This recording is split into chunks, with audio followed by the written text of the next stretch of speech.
Hi guys. I have no clue. Okay, zero viewings or likes. So we're gonna do some live streaming for probably the next, I don't know, hour or two. Scotty's coming over for a dyno tune. Well, his bike's already here. He's coming over. We're gonna load his bike on first, knock it out. Then we got Marcus Sam's bike back there that needs to get tuned. And then the next on the dyno is the silver turbo. And then I've got a 2005 Gixxer 1000 and Jimmy's bike. Now, we won't get to Jimmy's bike today. We won't get to all these today. We'll be lucky to get through Scotty's and Ham's. So, bear with me. We got 0 viewers a minute in. I figured I wouldn't get too many viewers. I only get about 150-ish views in the first 24 hours on my videos, and then they slowly ramp to 1,000 plus. So I'm not really expecting the live thing to be a big deal, but I figured I'd try it to see if there was any interest in it, any view time in it. May set up in the future. I have another phone I can set up in the corner and run live streams in the shop. You can listen to what I'm doing, see what I'm doing. Downside to that, I won't be able to play music or my YouTube in the background. Normally, if you come into the shop and I'm working alone, you're going to see a whole bunch of YouTube playing in the background. Usually it's like real civil engineering shit. I'm never really watching it, I'm just listening, but it's background noise. So I'm going to open up this whole thing's just for Q&A. So we'll see if we get any viewers. Until I see any viewers, I'm just going to probably chill here, hang out, let y'all stare at the dyno, maybe go over and work on X for a minute. I'm just waiting for Scotty to show up. I know he's off work already. He's working on coming over here in a little bit. Got the O2 sensor in his bike already, so all we got to do is get it ramped up here onto the dyno and start making some tugs. Hopefully about that time we'll have some viewership. Basically from the time you see it on there, we'll be within 5 minutes of making our first pulls. The pulls will be split apart a little bit. You're going to have a bunch of fan noise. Good news is with his bike, he has an O2 sensor in the pipe, so you won't have to listen to the of my vacuum pump. So yeah, for now I'm just chilling out, burning time. I got a live viewer. Who'd know? Really not planning to do a whole lot on this. Like I said already, we're going to be dynoing Scotty's bike. The dyno is literally right here. If y'all didn't know where you're sitting based on the orientation of the shop, y'all have had a pretty good view of it.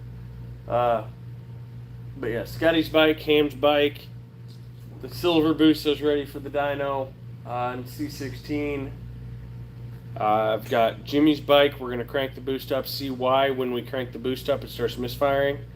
The tune looks good, it's just not burning appropriately. So we're going to see what's going on with that. And I have the Gixxer. It's a red and black one y'all saw a long time ago. Like months and months and months ago. It's been here the whole time. It's been in storage. So the gentleman who owns it ran into some situations where he lacked freedom and hasn't been able to pick up the bike, so it got backburnered. He is supposed to pick it up July 15th, so the goal is to have it tuned between now and July 15th. Might as well get it out of the way now. And then I can finish putting the body work on, and that thing will be beautiful, ready for him to take home. He does still need a battery. He has not bought a battery yet. Let's see, Omat X-Ray, his bike is chilling. Let's see, I'm not watching y'all, I should be, but his bike is chilling here, waiting on some time certs. So I was out of time certs for the Valcar rolls. Those will be here Friday, along with the time cert for Forest Motors, so I can get that damn thing out of here. Treeman's bike is done. It is ready for the track this weekend. We'll see how it does. It has no body work. I can't find a 3/4 fairing other than ordering new, and he doesn't want to order new because it'll take too long, but it's going to take just as long to get a freaking used one, so I don't know what the situation is there.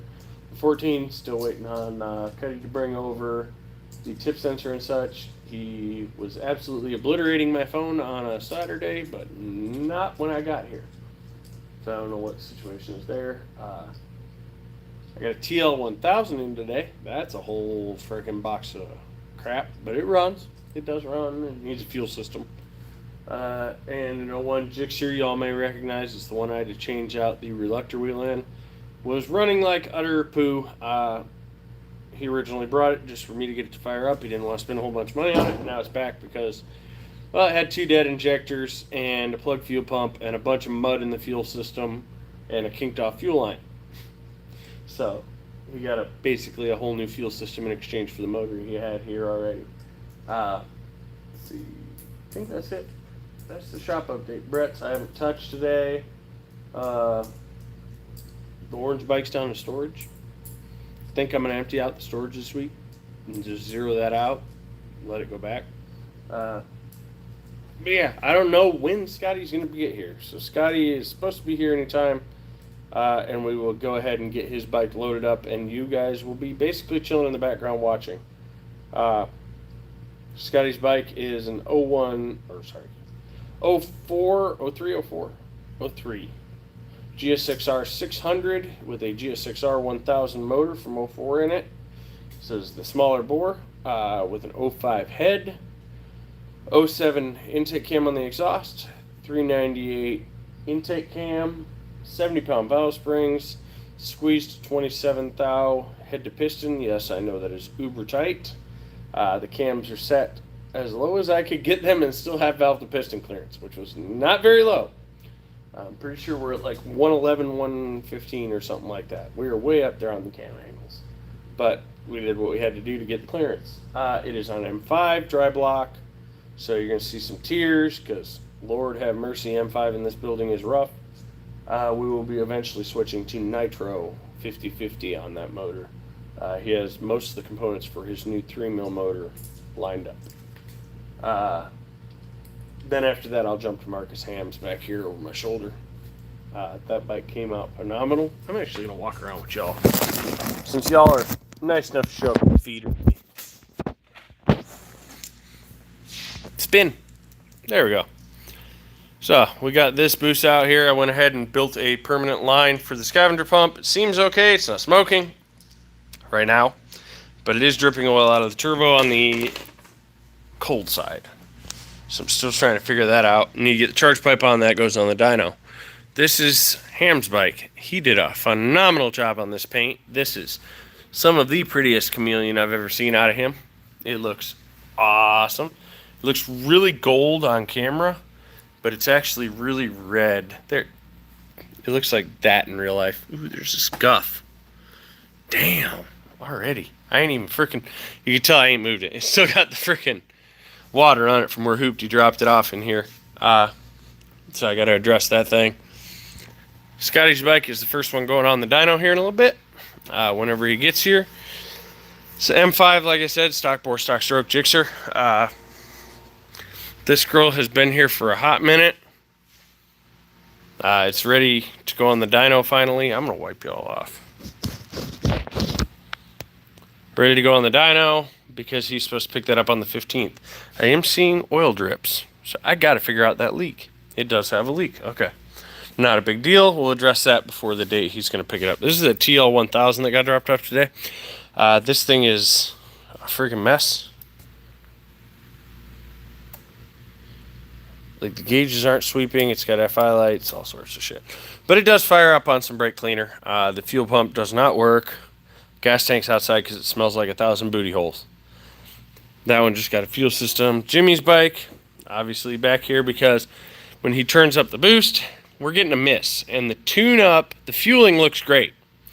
We're within freaking 1% of target, but it's missing. So I'm going to have to hunt that down. I don't know if it's a weak coil, bad injector. First thing I'm going to do is I'm going to flow the injectors and make sure they're all even. Because there is a possibility that we have one injector that is really fat or really rich versus the others. Which is something to learn about O2s. So your O2 sensor reads an average of all 4 pipes. So you could have one pipe that is, say, 0.6 lambda and one pipe that is 0.9 lambda, and it is going to read those in the average, which is like what, 0.8, 6, 7, 8, 9, 3. So it's going to read like 0.75 lambda, right? But you've got one cylinder that's super rich that's going to be misfiring, one cylinder that's super lean that's going to be melting. That's why O2 sensors aren't the greatest way to measure. That bike does have EGTs, and I will be reading the EGTs on the dyno. He's been to the track a few times, changed plugs a few times, and hasn't quite figured out what's going on. Tree Man's bike, if you saw from the video I posted earlier, is running, ready to rock. Needs body work. So if anyone knows where to get a 3/4 fairing, that'd be awesome. He needs 3/4 fairing and a tank shell, because the tank shell opportunity fell through. Guy wouldn't take anything but freaking Cash App, and I'm sorry if I don't know you and you don't have a good reputation and some reputable references, you're not going to get me to buy from Cash App. So, shoot. I don't know. I'm really running out of things to talk about. I'm 10 minutes in, and I thought Scotty'd be here by now, to be honest. So, we're going to check outside and make sure that door I heard wasn't Scotty. I don't think it is. I think it's the maintenance man next door. Sure is. So, debating. I think I'm going to stop this feed for a little while, and we will return once we are on the dyno, ready to go.